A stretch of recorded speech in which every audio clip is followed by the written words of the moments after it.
요즘도 이런 집이 있나 모르겠어요. 저희 시부모님은 여전히 여자는 결혼하면 출가 외인이라는 가치관을 가지고 계세요. 제가 한번 들어 엎은 뒤로는 제 앞에서 대놓고 그렇게 못하시지만 솔직히 여전히 속내는 저를 못마땅해 하시죠. 그래도 그 호랑이 같던 분들이 제 앞에선 아무 말 못하시고 깨갱 하시는 걸 보면 역지사지, 눈이는 진리예요.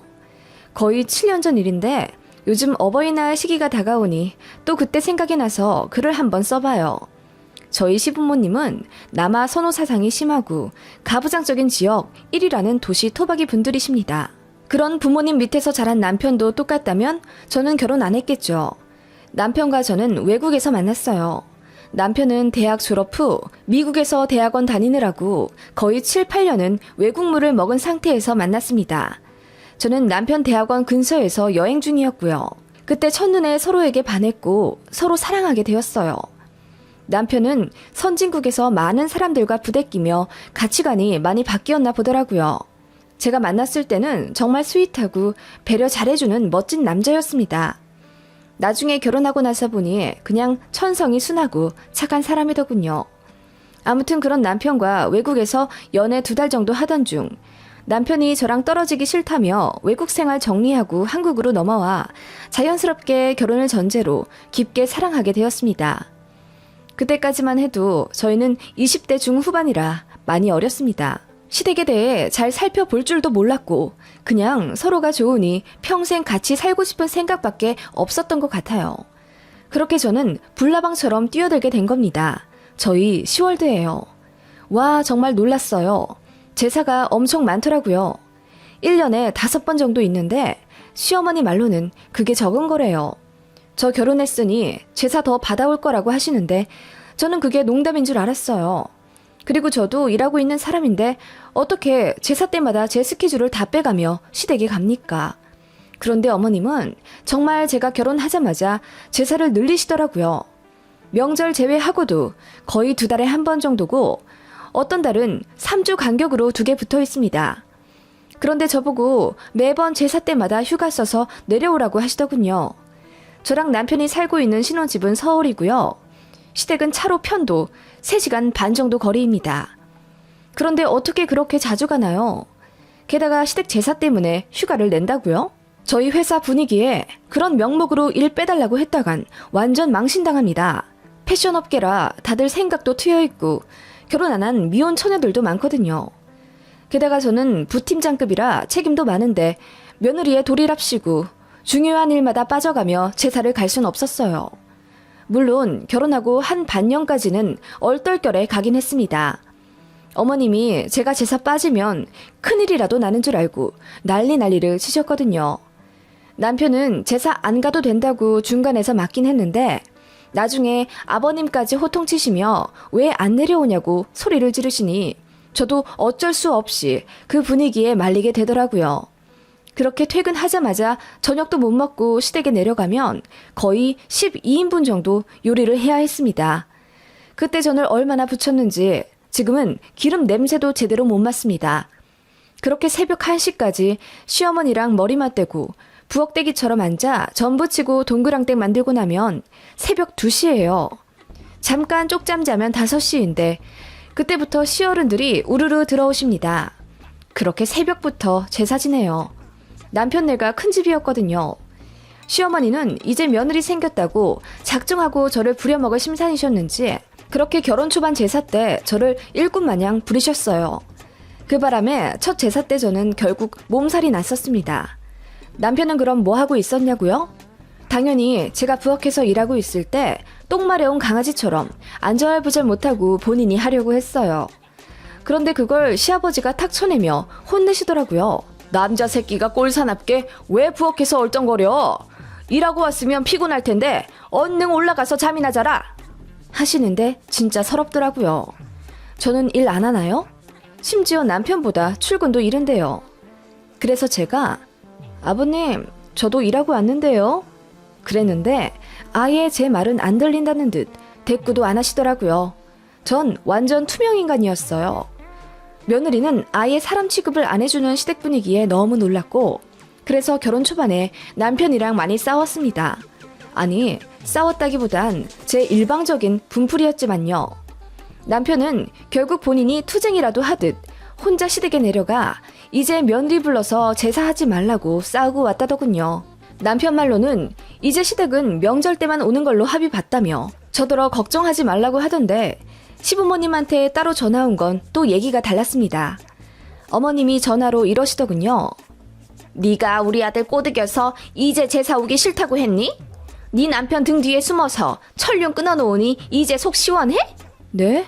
어머님, 저는 상훈 씨 시켜서 시댁 가라고 한 적 없는데요. 제가 일까지 빠져가면서 제사 참석하니 남편도 그게 보기가 좀 그런... 예, 결혼했으면 당연히 시댁 행사에 참여하는 거지. 여자가 무슨 대단한 일 한다고 직장에 매여서는 며느리 도리도 안 해. 그런 법은 없다. 우리 집안에서 그런 며느리는 절대로 못 받아들여. 나는 내 입장 전했다. 너 안부 인사도 일주일에 한 번 할까 말까 하는 거 네 시아버지가 혼내려고 버리고 있어. 내가 그거 얼마나 막아주고 있는지 아니? 우리도 나름대로 며느리 배려해주지만 제사 같은 건 다른 거야. 이 집에 시집 왔으면 우리 집 법도에 따라야지. 이번엔 넘어가 주지만 다음부턴 절대 네 남편한테 쪼르르 일러 바쳐선 내 아들 휘두르지 마라. 그렇게 호통을 치시고는 일방적으로 끊으시더군요. 그 이후로 정말 많은 일들이 있었습니다. 다 쓰자면 3일 밤을 새도 모자라고요. 간단히 정리하자면 저희 부부가 시부모님이랑 거의 몇 달 동안 싸웠고요. 결국 저는 시댁 제사에 참석할 수 있는 날만 가고 억지로 휴가를 빼서까지는 가지 않기로 겨우겨우 합의 봤습니다. 시부모님이 명절 때 저희가 친정 먼저 가거나 혹은 시댁보다 친정에서 하루 더 자는 걸 도끼 눈을 뜨고 지켜보며 막으셨습니다. 이유요? 시어머니가 이렇게 말씀하시더라고요. 결혼하면 친정은 남이다. 지압이라는 말이 왜 있겠니? 여자는 자고로 죽어도 시댁 귀신이 되어야 해. 요즘 세상이 많이 바뀌었다고는 하지만 그래도 남자 집에 충성해야 하는 건 절대로 변하지 말아야 할 진리 중의 진리다. 그래, 나야 뭐 생각이 좀 트였지만은 네 시아버지는 완전 옛날 사람 그대로야. 나한텐 좀 못해도 이해해 줄 테니 네 시아버지한테는 무조건 깍듯이 숙이고 네 친정아빠보다 더 섬기고 사랑해라. 너무 황당했고 또 웃긴 건 시어머니는 늘 본인이 좀 트인 시어머니라서 시자짓을 절대로 안 한다고 생각하세요.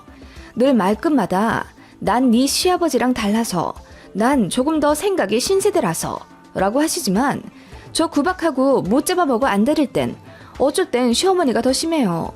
시아버님은 아예 저를 투명인간 취급하시고요. 솔직히 그런 시댁 누가 가고 싶나요? 누가 이런 시부모님께 매주 안부 인사하고 싶고 누가 절로 존경하나요? 저도 저희 부모님한테 효도 많이 못했는데 왜 결혼했다는 이유로 저나 키워준 저희 부모님까지 쌩까야 되냐고요. 결혼 한 1년 정도? 극신혼 때는 시부모님 기에 눌리기도 하고 분위기에 휩쓸려서 저도 내내거리긴 했는데 시간이 지날수록 어이가 없고 너무 부당하다는 생각에 저도 나름대로 반항하기 시작했어요. 왜 명절 때 무조건 시댁은 새밤 자야 하고 친정은 하룻밤만 자야 하는지 생각할수록 화가 치밀어 오르더라고요. 그래서 결혼 후 1년 정도 지난 구정 때 이번에는 저희 친정에서 두밤 자게 시댁에서 하루 일찍 떠나겠다고 했습니다. 그래봤자 설 당일까지 다 시댁에 있다 오는 건데요. 그랬더니 시부모님이 노발대발 화내면서 어떻게 친정에서 두밤이나 자냐고 말도 안 되는 일이라고 손사래를 치시는 거예요. 입가에 개거품까지 물어가며 절대로 있어서는 안 되는 일이라고 옆에 계시던 시어른분들도 웬만해선 시댁에서 더 자고 가라고 한 소리 거두시는데 진짜 환장하는 줄 알았습니다. 남편이 고래고래 소리 지르며 가겠다고 하니 시아버지가 남편 뺨을 내리치기라도 하듯 손을 올리셔서 기절할 뻔했어요. 결국 남편이랑 제가 이겨서 시댁에서 바로 탈출했지만 시부모님의 화풀이 대상은 저였습니다. 참다 못해 저는 차단까지 했고 결국 골은 점점 더 깊어져 가기만 했어요. 남편도 본인 부모님이 너무 창피하다며 당분간 연락하지 말라고 미안하다고 사과하더군요. 그나마 남편은 정상이고 제 편을 들어줘서 다행이지. 남편마저 똑같이 굴었으면 저는 결혼 1년도 안 되어 바로 이혼녀가 됐을 겁니다. 그렇게 시댁 참견 안 받고 저희만 오롯이 지내니 세상 마음 편하더군요. 남편이랑 사이도 더 좋아져서 행복했고 시댁과 차단한 이후로 이제야 저희 신혼을 맞은 것 같아 너무너무 좋았습니다. 그쯤 손윗 시누이가 해외에서 들어온다는 소식을 들었어요. 남편도 외국에서 대학원 공부까지 했는데 남편 누나, 그러니까 시누이도 해외에서 공부하고 그곳에서 취직까지 했어요. 남매가 모두 외국에서 공부한 케이스예요.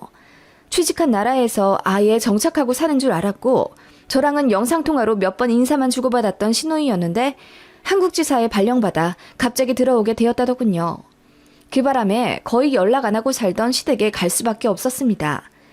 저는 솔직히 남편 집안이 워낙 남아 선호 사상이 깊어서 누나인 시누이는 약간 찬밥 취급할 줄 알았거든요.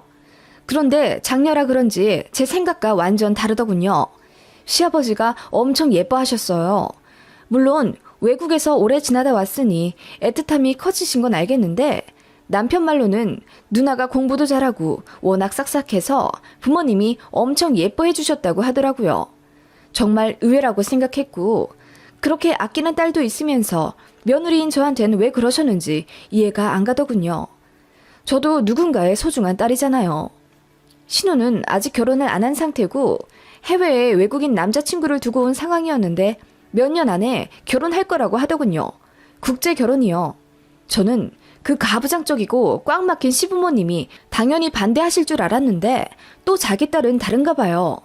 다른 나라 핏줄이라고 쌍수 들고 반대하실 거라고 생각한 제 예상과는 달리 시어머니가 그래? 결혼하겠다고? 남자친구 집에는 가봤니? 외국분들이라 아주 개방적이고 너한테도 잘해주겠네.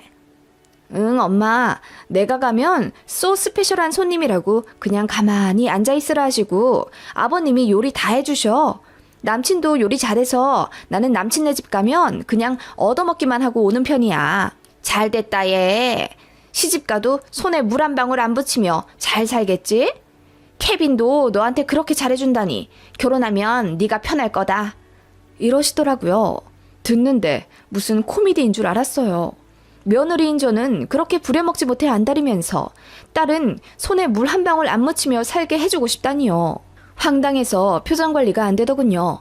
사실 시부모님의 이런 모순적인 모습은 결혼 준비할 때도 있었어요. 저희 신혼집 구할 때도 여자도 이제 일을 하니까 집 구하는데 돈을 반반 정도는 부담해야 한다더군요. 시댁에서 돈 지원해 주시는 만큼 저도 친정에서 얼마간 돈을 가져오라는 압박이셨죠. 사실 그때까지만 해도 시부모님이 이 정도까지 답 없는 분인 줄은 몰랐고 사실 저도 장녀이기 때문에 친정에서 저를 위해 얼마간 보태주시려고 한 금액이 있긴 했어요. 그래서 어쩌다 보니 양가에서 비슷한 금액으로 신혼집의 일부를 지원받긴 했습니다. 당연히 너무나도 감사드렸죠. 재차 감사 표시를 했는데 시부모님은 저희 친정에서도 돈 주신 걸 아예 까맣게 잊으신 건지 저희 신혼집을 본인들이 해주셨다는 식으로 말을 이상하게 하시더군요. 사실 저희 대출받은 게 더 많고 서로 모아둔 돈이 있기에 양가에서 많이 받은 건 아니었거든요. 아무튼 그런 시부모님이었고 역시나 딸과 며느리 대하는 것도 모순 그 자체였어요. 짜증나더라고요. 뭐 이런 집이 다 있나 싶었고 시댁도 가기 싫고 연락도 하기 싫어지더군요. 그래서 자연스럽게 안부 전화도 좀 뜸해졌고 예전처럼 살갑게 하이톤으로 네 어머님 아버님 하지도 않았습니다. 시댁에 발길이 좀 뜸해진 것도 사실이었습니다. 가기 싫었으니까요. 그 사이 신우가 갑자기 결혼하게 되는 일이 있었습니다. 신우 남친 쪽에서 신우 따라 한국에 들어올 거라며 이것저것 서류 정리할 게 필요하니 혼인신고부터 해야 한다고 하더라고요. 그 바람에 신우는 갑자기 유부녀가 되었고 양가 인사도 상견례도 결혼식도 하지 않은 채 외국인 남친과 혼인신고부터 하게 되는 기상천외한 사건이 되었습니다. 그런데 그 보수적인 시댁에서 이 일을 이해해 주시는 거예요. 진짜 남이 하면 불륜, 내가 하면 로맨스라더니 저는 그렇게 법도 도리 따져가면서 전통적인 규율 강조하더니 정작 본인 딸은 이렇게나 개방적일 수가 없잖아요. 시부모님은 본인의 딸을 이렇게 결혼시켰다는 것에 자부심까지 느끼더군요. 본인들이 이렇게나 트여있는 신세대라면서 자랑까지 하고 다니는데 너무 황당했습니다.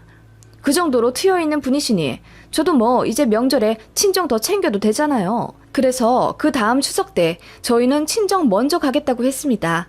사실 일부러 그런 건 아닌데 저희도 가족 일이 생겨서 스케줄을 그렇게 잡아야 하긴 했어요. 그랬더니 시부모님이 노발대발 하면서 아니 무슨 친정애를 먼저 간단 말이냐. 제사도 양보해줬더니 이제는 대놓고 명절에 친정을 먼저 가겠다고? 그래 거기서 얼마나 자고 올 건데? 가서 3일은 자고 오려고요. 그동안은 시댁에서 항상 새밤 잤잖아요. 이번에는 저도 친정 가서 그렇게 하려고 하는데요. 뭐라고? 그럼 추석 당일날을 친정에서 보내겠다는 얘기니? 그런 일은 우리 집안에서 절대로 있을 수 없는 얘기다. 말이 되는 얘기를 해. 명절에 친정 보내주는 것도 감지덕지인데 뭐라고? 3일이나 자고 오겠다고? 그럴 거면 며느리 하지 마라. 이렇게 화내시길래 제가 황당해서 아니 어머님 형님한테도 그렇게 말씀하실 수 있으세요? 형님은 시댁 가서 손에 물 한 방울 안 묻혀도 돼서 다행이다 하셔놓고선 저한텐 어떻게 이러세요? 어머님 아버님이 자꾸 저를 하찮게 취급하시니까 저도 이제 더 이상은 못 참겠어요. 저도 형님처럼 제 친정에서는 귀한 딸이거든요. 라고 들이박았더니 전화 너머로 어머어머 소리만 들리더군요. 그냥 끊겠다고 하고 추석 때 제가 정한 대로 친정 먼저 들렀다가 시댁 갔습니다.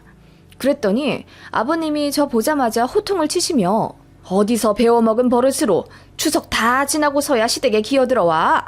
하늘 같은 시부모한테 네가 이래서야 되겠느냐? 어디 친정을 아직도 지집처럼 그렇게 오래 머물러 있다 와. 결혼하면 친정은 남이지. 라고 하시더군요. 제가 황당해서 뭐라고 반격하려는 찰나 제 남편이 더 화를 내며 해도 너무한다고 이럴 거면 이제 와이프 데리고 집에 안 올 거라며 시아버님보다 더 큰 소리를 쳤더니 시부모님이 모두 화들짝 놀라더군요. 그 난리에 신우이가 방에서 나와 이게 무슨 소란이냐고 하더라고요. 솔직히 말해서 신우한테는 별 감정 없습니다. 본인 부모님이 답 없는 거 신우도 잘 알고 있고 저한테 미안해하고 있었어요. 따로 선물도 챙겨주면서 제 맘 풀어주려고 했고 본인이 한국 떠나기 전까지 최대한 부모님 잘 설득시켜서 가치관 좀 바꾸게 하고 갈 거라고 한 신우라 제가 마음이 좀 갔거든요. 아무튼 그런 신우인데도 그 상황에 얼굴 보니 좋은 말이 안 나오더라고요. 제가 신우한테 형님 왜 여기 계세요? 형님도 결혼하셨으니까 이제 여기 계시면 안 되죠. 아버님 말씀 못 들으셨어요?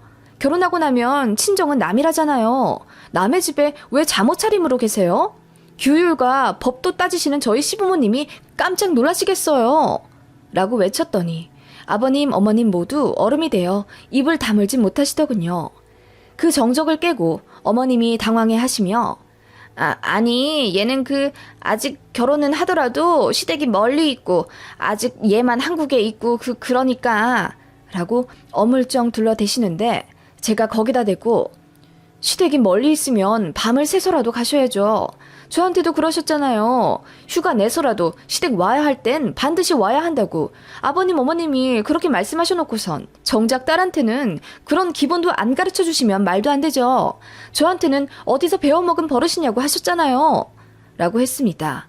시아버님이 얼굴이 벌개지신 채 헛기침만 하셨고 시어머님은 저에게 말을 더듬으시며 아니 얘는 그래도 시댁이 왜 외국분들이고 우리랑은 좀 다르지 않니? 그러니까 라고 하시며 당황해 하시더군요. 저는 시부모님이 그러시거나 말거나 신우이에게 당장 남의 집에서 나가시라고 했습니다. 결혼했으면 죽어도 시댁 귀신이 되어야지 왜 친정에 와서 이러고 있느냐고 어서 짐 싸서 가시라고 했더니 신우도 처음엔 당황해서 언짢아 하다가 이윽고 제 속뜻을 알아차리고는 제 말에 맞장구 쳐주더라고요. 그러네. 나 결혼했으니까 이제 명절에 여기 오면 안 되겠네. 엄마 아빠 나 갈게요. 시댁은 비행기 표가 없어서 못 가더라도 친정에는 있으면 안 되겠어. 모텔이든 호텔이든 가서 방 잡고 있다 명절 끝나면 올 테니까 며칠 뒤에 봬요. 하면서 짐을 싸시더라고요. 지금 생각해도 신우에게 너무 고맙습니다. 어떻게 그 상황에서 저와 쿵짝을 맞춰줄 생각을 하신 건지. 그 바람에 시부모님 표정이 하얗게 질려서는 입을 다물지 못하셨고 이러지도 저러지도 못한 채 안절부절 못하시더군요. 신우가 간단히 짐을 챙기고 바로 밖으로 빠져나갔고 저는 아무렇지 않은 척 앞치마를 둘러매며 뭐부터 할까요? 라고 명랑하게 외쳤습니다. 그때의 저를 생각하면 진짜 보통 아닌 또라이 같긴 했네요. 시아버지는 바로 신우를 따라 나가셨고 시어머니는 입을 다물지 못한 채 어쩔 줄을 몰라 하셨어요. 저는 그냥 아무렇지 않게 부엌에서 일했고요. 한참 뒤 돌아오신 시아버지가 얼굴이 사색이 되셔선 저더러 더 일할 것 없으니 거실에 앉아보라 하시더군요. 그렇게 한참을 침묵하다 입을 여시곤 그래, 네가 얼마나 서운했는지 이제 좀 이해했다. 그동안 미안했다. 우리 딸 얘기 들으니 네가 속상할 만도 하겠더라. 내가 사과할 테니 이해해주고 네 신우는 이제 들어오라고 하면 어떻겠니? 라고 하시더군요. 결국 신우 드리고 싶어서 그러신 것 같긴 한데 그래도 예전처럼 막무가내 언성 높이시며 마음대로 하시는 게 아니라 저한테 의중을 묻는 게 많이 놀랍긴 했어요. 신우가 밖에서 시아버지 붙잡고 며느리한테 그렇게 하지 말라고 꽤나 긴 연설을 했나 봅니다. 시아버지는 장녀 말에 반성하신 듯 하고요. 결국 신우는 저희 갈 때까지 다시 들어오진 않으셨지만 시부모님은 그 일이 꽤나 충격이 컸나 보더라고요. 저도 안 참고 들이박으니 보통이 아니라고 생각하신 모양이고요. 그 일 이후로 시부모님의 망언과 막무가내 행동은 거의 없어지다시피 했습니다. 신우한테도 제가 너무 미안해서 나중에 정중하게 사과도 드렸고 고마워서 따로 밥도 크게 쌌어요. 결혼할 때 축의금도 500만 원 가까이 해줬습니다. 쿨한 신우는 저희가 드린 축의금만큼 가전제품을 따로 사서 신혼집에 선물해주셨고요. 신우랑은 지금도 사이 좋고요. 카톡도 자주 해요. 시댁에도 어느 정도 며느리 도리는 해가면서 할 말 다 하니 오히려 편해졌고요. 물론 시부모님은 그런 저를 여전히 못마땅해 하십니다. 그치만 저는 상관 안 하고요. 좋은 게 좋은 거라고 참고 살아봤자 득될 거 하나 없고 할 말은 하면서 살아야 되나 봐요. 그리고 저희 신우 정말 멋지죠?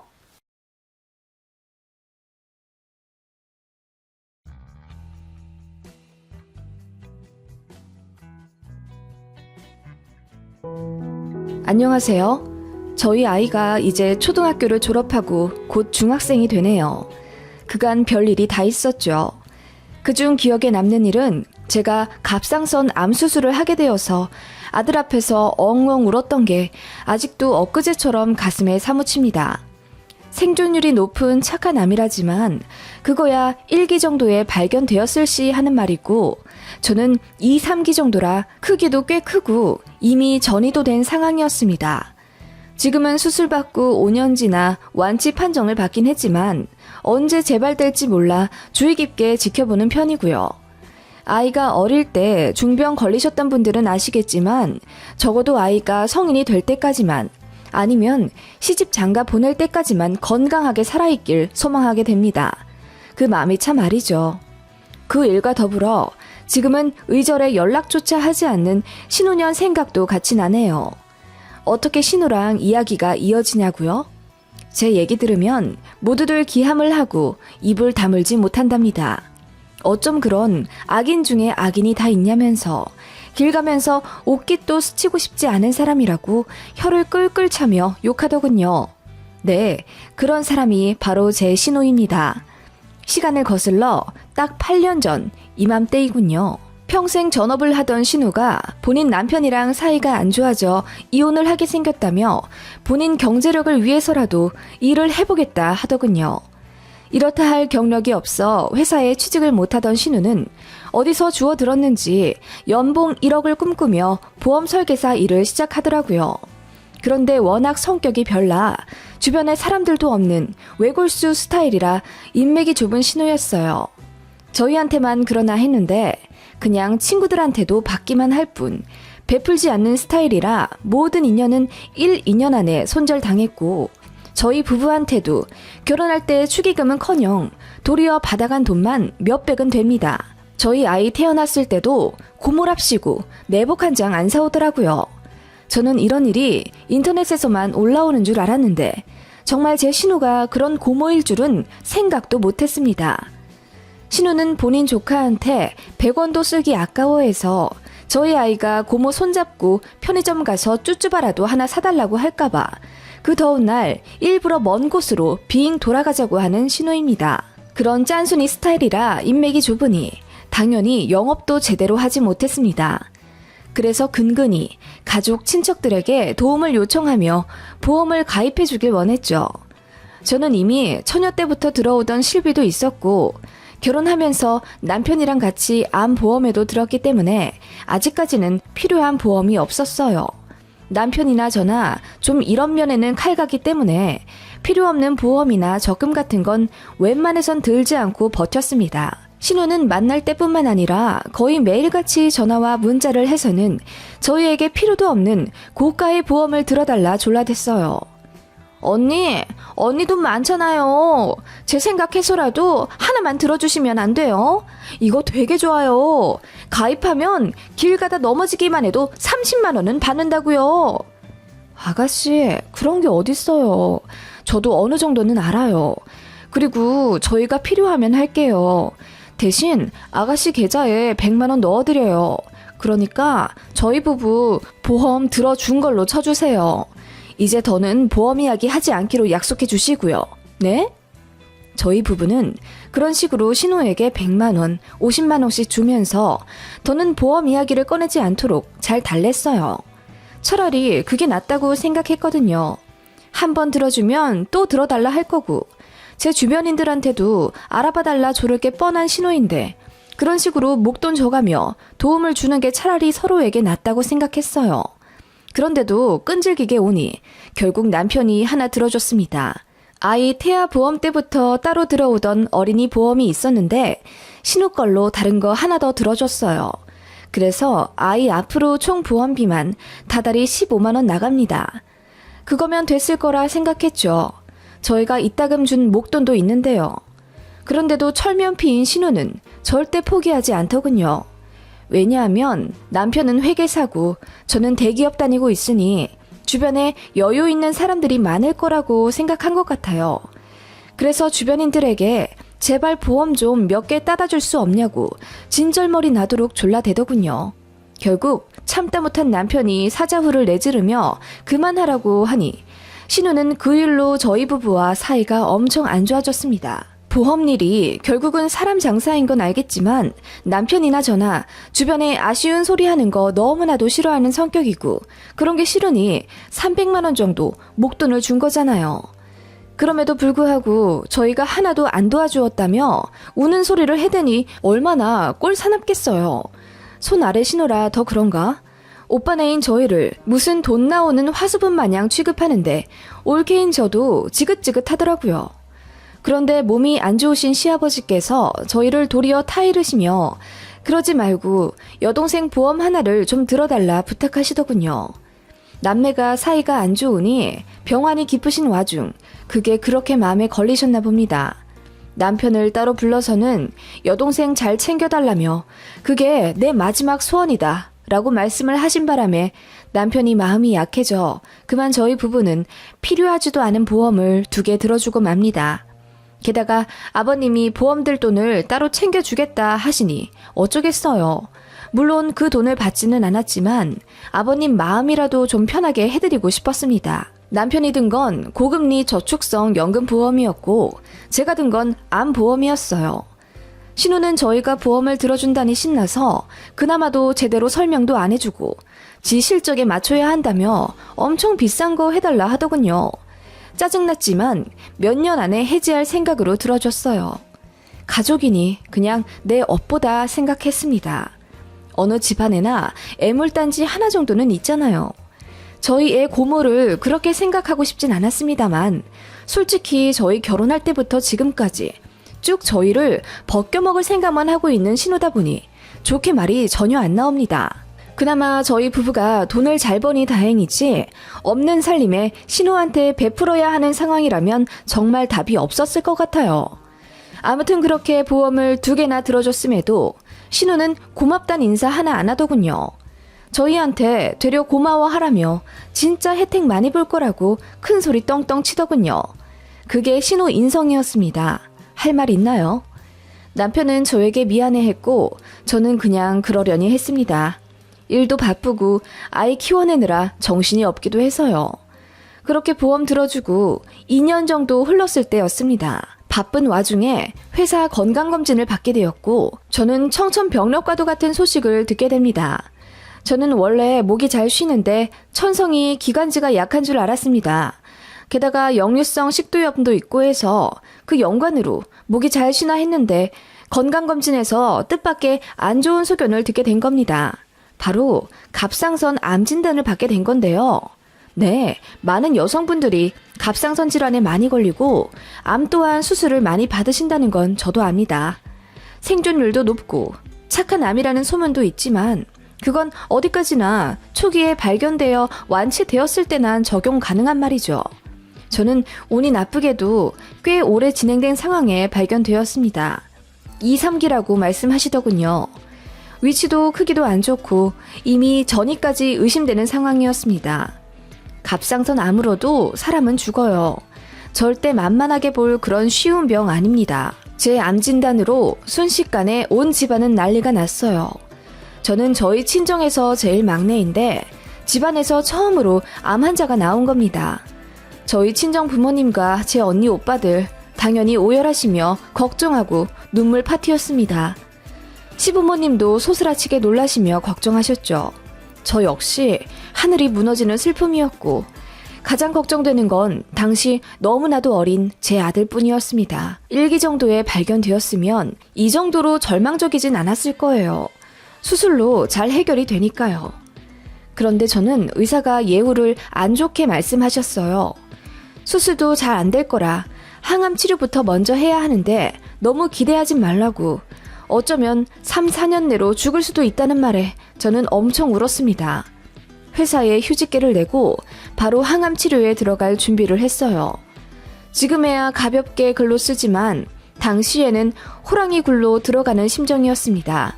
게다가 아이가 있으니 발길이 영 떨어지지 않았죠.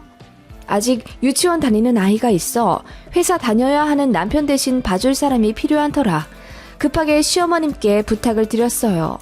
어머님은 저희 집에 오시는 것보다 시댁 당신네 집 부엌에서 요리해 주시는 게 편하다 하시며 저희 아이를 시댁에 한 달 정도 데려다 놓기를 원하셨죠.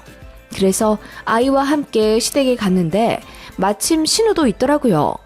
소식을 들었는지 처음에는 제 손을 잡으며 걱정을 해주더라고요. 그러더니 이내 언니 그래도 제 얘기 듣고 보험 드러나서 참 다행이죠? 이러더라고요.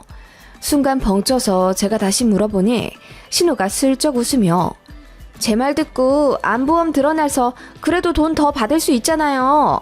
이번에 암 진단금도 700만 원 정도 나오죠? 제가 다 계산해 봤어요. 진짜 다행이에요. 보험 들어놓은 지 그래도 1년은 넘었잖아요. 라고 속 모르는 이야기만 해대더군요. 진짜 사이코패스인 줄 알았습니다. 그 말에 남편도 열받아서 무슨 말도 안 되는 소리냐며 그딴 말 할 거면 그냥 아무 말 하지 말고 있으라니 신우가 기분이 나빴던지 더 악에 받쳐서는 내 말이 맞잖아. 어쨌든 내 덕분에 몇백은 더 이득 보는 건데 고맙다고 해야 하는 거 아니야? 아무리 암이라도 현실적으로 돈 생각도 해야지. 그런데 언니 가입한 다른 보험에서도 갑상선을 잘 쳐줘요? 거기는 100만 원만 해준다던데 내가 전화해볼까요? 하면서 더 돈돈거리더라고요. 너무 골 아프고 더 듣기 싫어서 보험 얘기 그만하고 싶다고 하고 말을 끊었습니다. 그랬더니 신우가 저에게 꼭 고맙단 말을 들어야겠다는 듯 제 말 들어서 다행이죠? 네? 그래도 내 말 듣고 보험 들어서 몇백만 원이나 타내네요. 진짜 다행이에요. 이러길래 제가 소리를 빽 지르며 뭐가 다행이란 말이에요. 내가 암 걸린 게 다행이라고요? 아가씨 말 좀 가려해요. 나 간단한 암 아니고 위치도 크기도 안 좋고 전이까지 됐어요. 위험하다고요. 무슨 점 떼어내듯이 수술하면 끝나는 줄 알아요? 진짜 듣자 하니 어이가 없어서 아가씨라면 나 같은 상황에 그런 얘기 들으면 기분 좋겠어요? 라고 언성을 높이니 신우가 깔깔 웃더라고요. 언니 진짜 하나만 알고 둘은 모르네. 어차피 걸릴 암이었잖아요. 무슨 나 때문에 걸렸어요? 내 덕분에 몇백이나 타내면 고마운 줄이나 아시라고요. 나 같으면 반절 뚝 떼어서 고맙습니다 하고 신호 주겠구만. 그 말에 남편이 언성을 높여 제정신이냐고 따졌고 저는 아이 앞이라 애써 참고 말렸습니다. 신우는 부부가 인성이 그 모양이니 제가 암에 걸렸다며 미친 소리를 해댔고 급기야 고마워하지도 않을 거면 암 진단금이나 내놓으라고 소리를 지르더군요. 저희 난리에 시부모님까지 뒤늦게 아셔서 말리시고 신우를 쫓아내다시피 하며 집으로 보냈어요. 그렇게 신우 때문에 가슴에 대못을 박으니 기분 처참하더군요.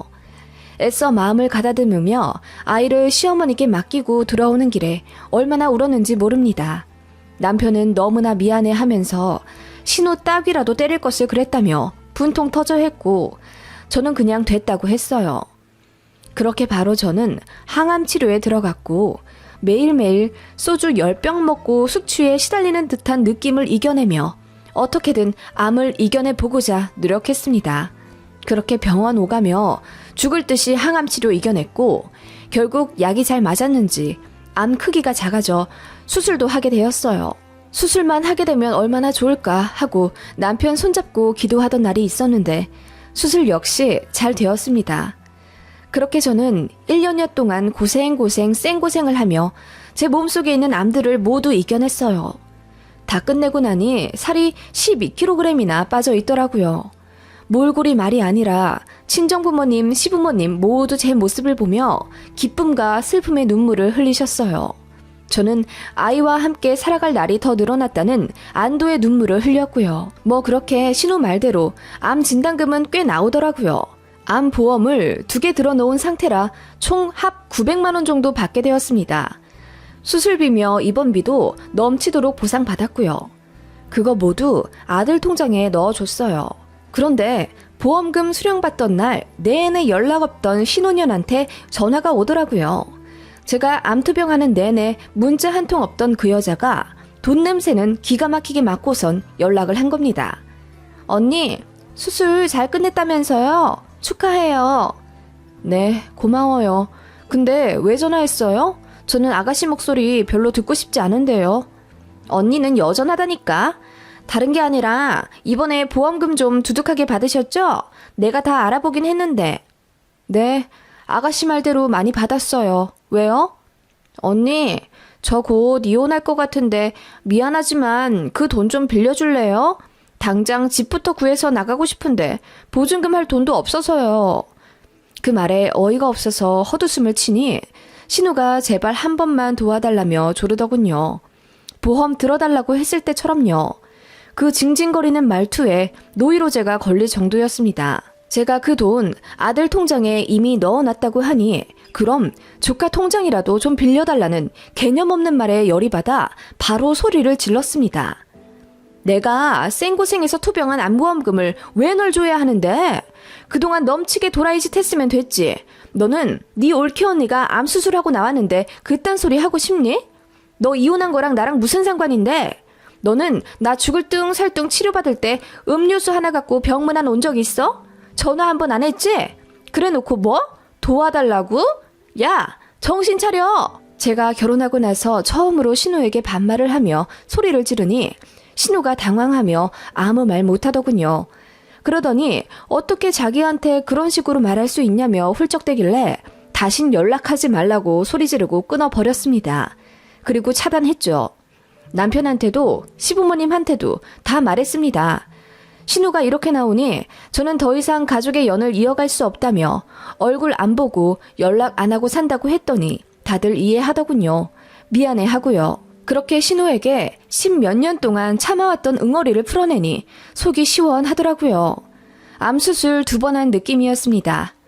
그런데 신우는 다른 번호로 저에게 전화하면서 욕짓거리를 하더군요. 그렇게 살다가 또 암 걸려서 어린애 두고 저승 간다 어쩐다 저주 수준의 악담을 퍼붓기에 저는 더 봐줄 것도 없다고 생각했어요. 안 그래도 신우가 저희 보험 가입시킬 때 제대로 고지 안 하고 지 멋대로 가입시킨 거 전부 증거가 있거든요. 그리고 남편 거 들어줄 때 고금리 저축성 보험이라고 했잖아요. 그런데 신우가 지 실적 맞춘다고 종신보험으로 맘대로 드러났더라고요. 전화 녹취랑 카톡 내역 뽑아서 금감원에 신고 넣었습니다. 신우 바로 징계 먹더군요. 평소 근태도 안 좋았는지 경고 없이 바로 회사에서 잘렸다더군요. 아주 속이 시원했습니다. 신우가 공중전화로 제게 전화해서 지 백수 만드니까 속이 시원하냐며 울고불고 고래고래 소리 지르더군요. 그러거나 말거나 했어요. 남편도 알아요. 제가 금감원에 신우 찌른 거요. 아무 말 못하더군요. 저더러 잘했다곤 하는데 아무래도 여동생이니 속은 쓰리겠죠. 그래도 제가 당할 것에 비할 바인가요? 아무튼 신우는 그렇게 백수가 되고 바로 이혼도 당했다더군요. 빈털털이 거지가 된 채로 이혼당했는데 돈이 없어 방도 못 구하고 시부모님 집으로는 차마 못 들어가선 고시원 계약해서 살고 있다더군요. 그러다가 어디 경기도 외곽으로 이사가서 마스크 공장에서 일한다는 소식은 들었는데 얘기 듣기로는 몸이 아프다더군요. 관절에 물이 차는 무슨 고질병이라면서 아마 공장에서 일하는 것도 조만간 관둬야 할지도 모른다더군요. 시부모님 댁으로 다시 들어갈진 모르겠는데 신우 자존심이 있어서 절대 안 들어갈 것 같긴 하네요. 시어머님이랑 신우랑 성격이 상극이거든요. 남편한테 한 달에 한두 번씩 전화해서 자기 너무 외롭고 힘들다며 운다던데 제가 절대 받아주지 말라고 했습니다. 제 앞에서 무릎 꿇고 싹싹 빌기 전까지는 10원 한 장 주지 말라고 했어요. 그러면 당신이랑도 이혼할 거라고 하니 남편이 알겠다고 했어요. 그래도 제 말은 잘 듣는 남편이거든요. 남편이 신우에게 그대로 전했는지 신우가 몇 주 정도 후 저한테 사과하러 집에 오고 싶다더군요. 제가 싫다고 했습니다. 그랬더니 또 공중전화로 제게 전화해서는 언니, 나 언니한테 가서 무릎 꿇고 사과하고 싶어요. 내가 말 심하게 한 거 다 사과할게요. 라고 하길래 제가 폭언도 멋대로 하고 사과도 멋대로 하냐며 다 듣기 싫다고 했어요. 그랬더니 이내 고래고래 소리를 지르며 언제는 무릎 꿇고 빌면 돈 준다면서 한 입 갖고 두말하는 제가 치사하다더군요. 치사? 진짜 어이가 없어서 그따위로 살지 말라고 소리 질렀습니다. 그랬더니 또 다 죽은 목소리로 미안하다고 연기하는데 아주 가증스러웠어요. 결국은 다 돈 때문이더라고요. 그 이후로 모든 전화 안 받고 남편에게도 신우 소식 듣기 싫다고 귀를 막아 잘 모르겠지만 아무튼 요 근래의 신우는 자기 생활이 아주 비참하다고 우는 소리를 한대요. 몸도 안 좋아지고 주변에 사람도 없으니 지옥 같다며 본인이 마음만 곱게 썼어도 이렇게까진 안 됐을 텐데 다 자업자득 같다고 생각하는 제가 나쁜 건가요?